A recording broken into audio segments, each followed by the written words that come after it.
Hey, this is Josh from Guitar.com. We're here at NAMM 2019 at the Strymon booth, where we're here to talk about Strymon's new exciting Volante tape echo unit. So Chris, take it away.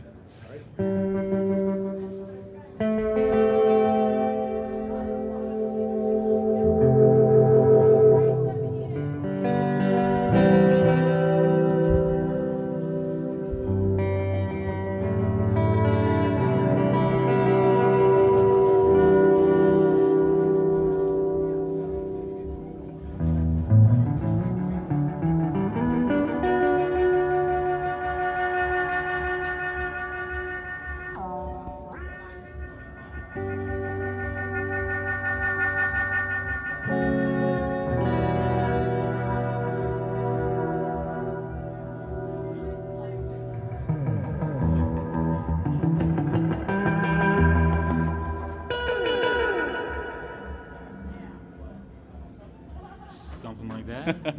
Awesome. I mean, man, that sounds incredible. Like, Strymon have obviously got a really brilliant reputation for really high-end DSP effects. Kind of talk us through how you guys developed the Volante and what makes it different.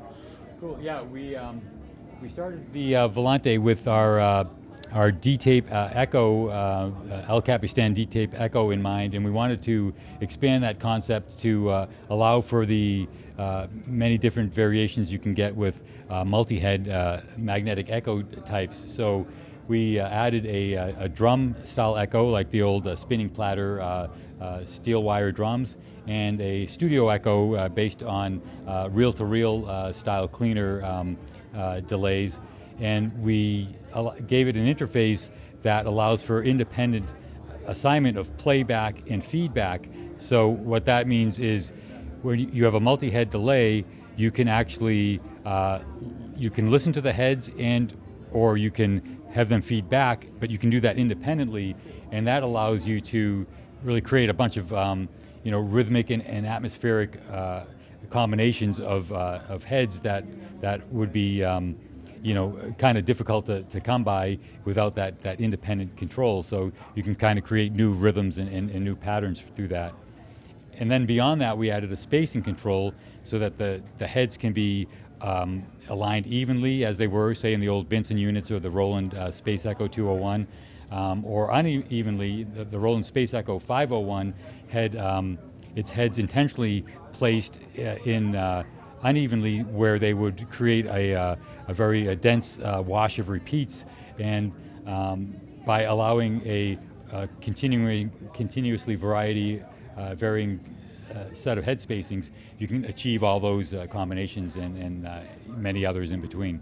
So I guess it's kind of just like all those classic tape echo units in one thing, effectively. That was the idea, kind of like make a collection of all those possibilities, and then along with that, we've added a spring reverb that's independent from the echo. The echo feeds into the spring, but you could play the spring just by itself. If I play a note here, or you can turn the echo. So it's a really nice spring sound that complements the echo, or just stands on its own. We have a sound on sound mode where you can do degrading sound on sound loops, but it also allows access to the transport controls for the multi-head delay. You interested in hearing that for a second? Absolutely, yeah. So if I have a delay going on here, one more thing as well, we have a speed switch here which allows the entire unit to run at double speed, half speed, or normal speed, and that impacts the mechanics control, which are bringing in imperfections and fluctuations in the mechanics of the unit. So if we run at normal speed, so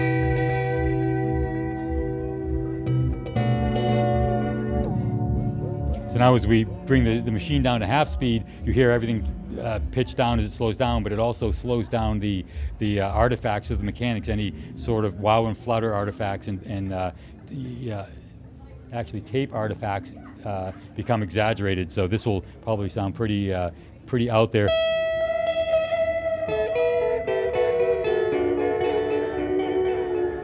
That sounds incredible. So if I take that same setting but at half speed, the delays are reduced or shortened, but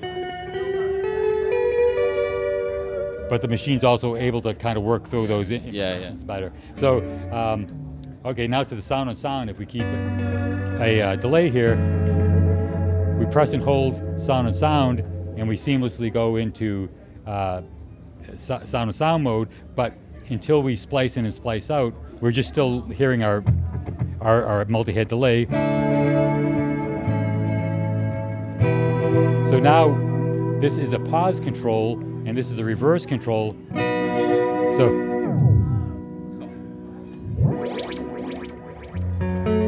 that's amazing. And you can change the rate at which that pause control happens. If I just do a quick adjustment there, and I've set it to slow. So if I get my delay going here.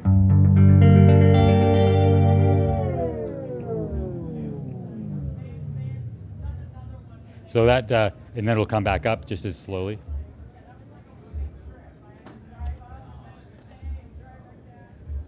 Oh, I actually, the delay was removed there, but so Who hasn't done that with a looper there? But so now also the reverse control will take whatever's in the delay loop and reverse it. So we'll take a slower delay here.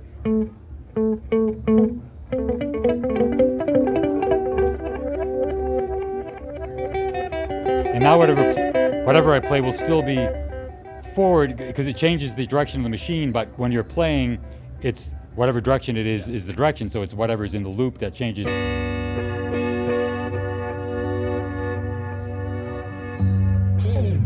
Now if I want to create a loop, I can just splice in. Oh wow. Oops, sorry about that, I did that wrong. So splice in.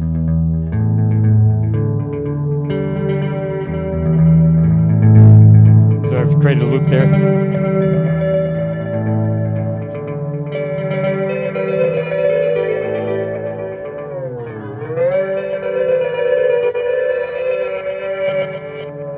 So and then that clears the loop by hitting splice again. So you get a degrading sound on sound looper, or if you just actually enter sound on sound mode without activating the splice and splice out, you've got transport control for the multi-head delay. There's probably a few other things to talk about.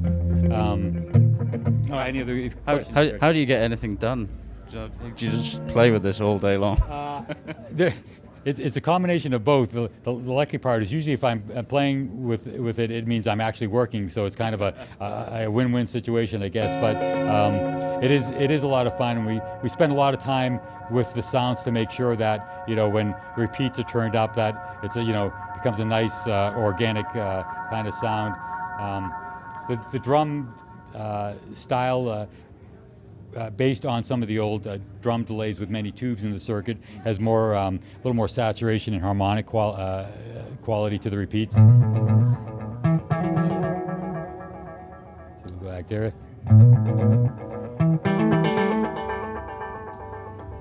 Yeah, you can really hear those harmonics coming in, can't you? Oops, it was a little loud there, but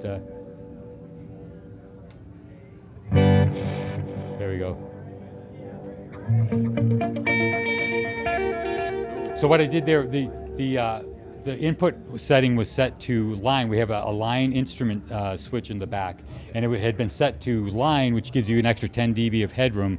So I didn't actually realize it had been set to line, but that's why when I turned the record up, it was louder because it was set to line to allow for a higher level, synths, or if you got it in a mixer insert or whatever. But now I've just removed it, set it back to instrument. So for a guitar signal.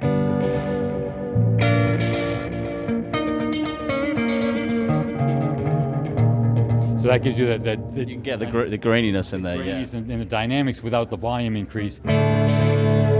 So that the drum is the most saturated of the three types. Tape's cleaner, and then the studio is the cleanest. And the mechanics for all three voices are different.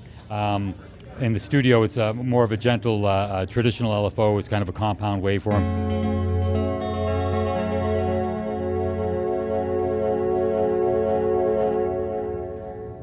And in the tape, it accentuates the wow and flutter characteristics, and then past halfway, you get kind of the contaminants and the splices and crinkles. And in the drum, it's basically a disturbance in the RPM rate of the spinning platter.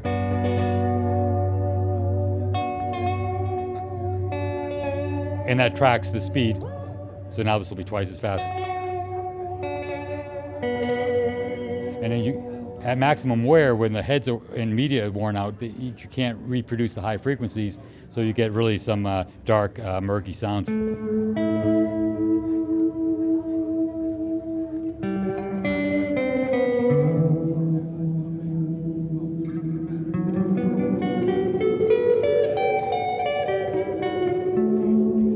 By contrast, if I bring the low cut all the way up and bring the wear back,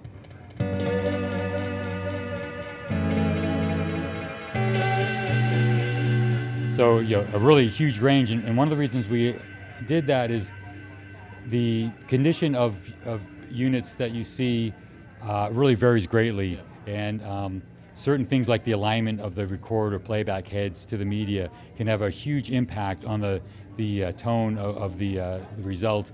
And all those experiences have their own kind of charm to them. So we kind of wanted to make sure that we could cover them all. So we, gave a wide range to them. So that gives you kind of a bird's eye view of what's going on there. There's a lot of cool stuff. It's quite a tactile pedal for you guys. I mean, sort of compared with like the Big Sky and the Timeline that have sort of had a lot of presets. This feels like a lot more of a kind of hands-on device. Is that because of its inspiration as those old school tape echoes, or is it? Yes, that's true, and we do have. There are 8 onboard presets that are easily accessed by when you hold the favorite. So basically, you can switch between the knob settings and a favorite, but to change the favorite, if you press and hold, it'll tell you. You'll see the red light will tell you. So now I'm going between my second preset and the knobs. If I want to go to the third, I press and hold and just hit third. And same to save them, it's just if I press and hold a little bit longer, it'll say this light will blink and it'll say, do you want to write this preset? Pick any one of the 8. So it's very quick and simple to. Yeah, it's very sort of straight, like hands-on and straightforward. But we did want to have it. That's why we have the knobs broken out with the functions to kind of really inspire you to just put your hands on it and come up with cool sounds and experiment. So the big question is when we're going to be able to get our hands on it. Well, we started shipping already in the U.S. We've had a really great response, and we're going to be shipping internationally soon. We're like on the heels of a new build that's kind of happening as we speak. So you have to check our website when the international dates are, but it's kind of in the process. It takes a little time to get across the water and get out to the distributors, but we are actually it's available in the United States now. I think we were recently sold out, but back on track, I believe, tomorrow. So, yeah. Great stuff. Well, thanks a lot. I've been Josh for Guitar.com. Head to Guitar.com for all the latest NAMM news for 2019.